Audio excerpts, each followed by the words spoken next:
Chapter 52. The Walk upon the Sea.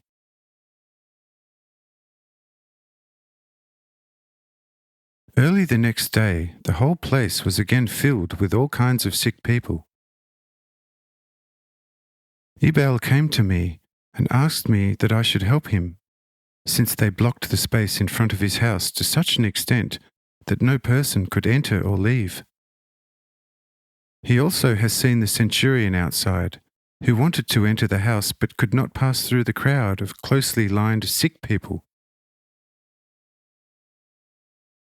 I then walked to the front door, lifted my hands above the sick, and at once all of them were healed, screamed of joy and praised God in heaven who gave such power to the people, but asked them to keep quiet and to go home and to avoid the sin in future. And they all obeyed and went home. Thereupon I said to Ebal, "If during the day still others are coming and looking for help, they should not occupy the street, but settle on the large pasture on the other side of the street, where they will be helped. However, those who occupy the open street will not be helped." Thereupon I blessed the pasture, and everyone sick who stepped onto the pasture was healed immediately.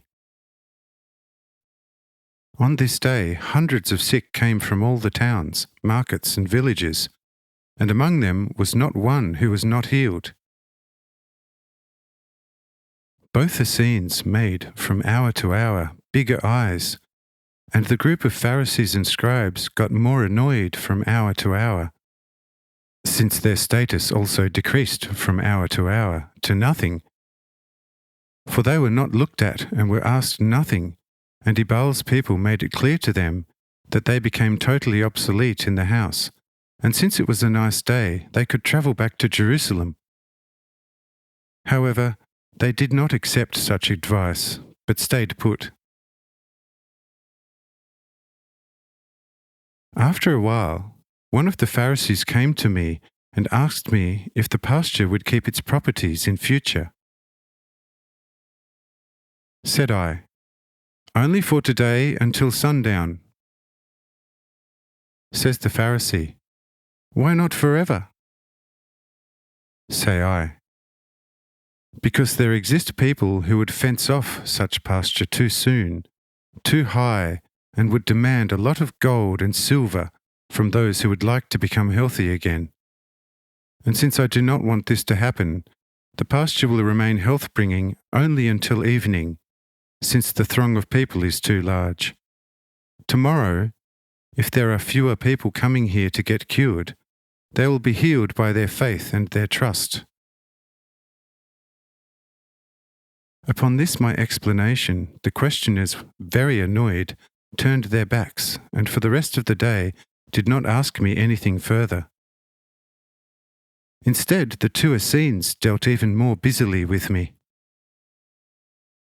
Because of that, the centurion became annoyed with the two Essenes, and would like to have told them that they already had discussed enough with me. However, out of love for me, he controlled himself most forcefully. In the afternoon, however, I referred both of them to Matthew and to my other disciples, among whom they soon found Bartholomew, and were very happy about it, for he also was an Essene. They talked with the disciples until midnight about my teachings, my deeds, and about my divine being. In the afternoon, I made a little excursion to the sea with the centurion and with Ebal and his family, where the 8 boatmen worked on the ship and diligently and properly repaired it, for it was already somewhat damaged. When we came to them, they became very joyful and told the centurion how I was walking on water, because this phenomenon was not going to leave the heads and hearts of the 8. When the centurion heard this, he asked me how this was possible.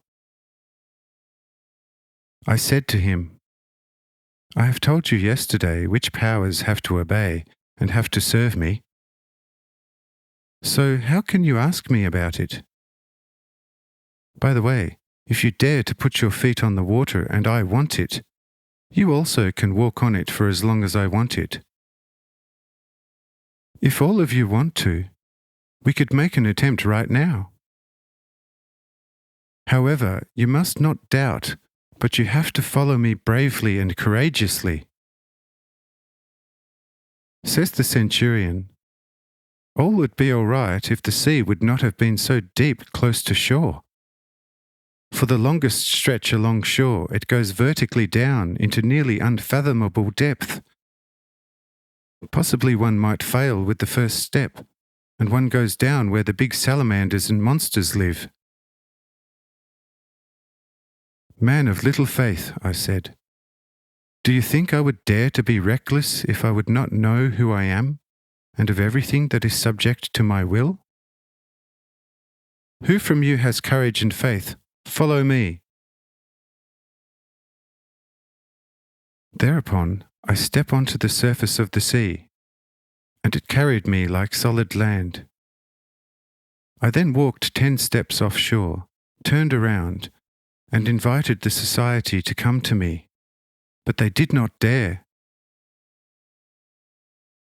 I then called the youngest 12-year-old daughter of Ebal, and the little maiden took courage, and in the beginning put the first foot quite warily onto the water. When she was convinced that the water did not give way, but the water resisted the foot quite steadily, like a rock surface, she started to cheerfully run to me, and had a great joy about the fact that the water could carry her. After the girl, also the others tried it, except the centurion, and all were well and cheerful on the, of course, now very smooth surface of the water.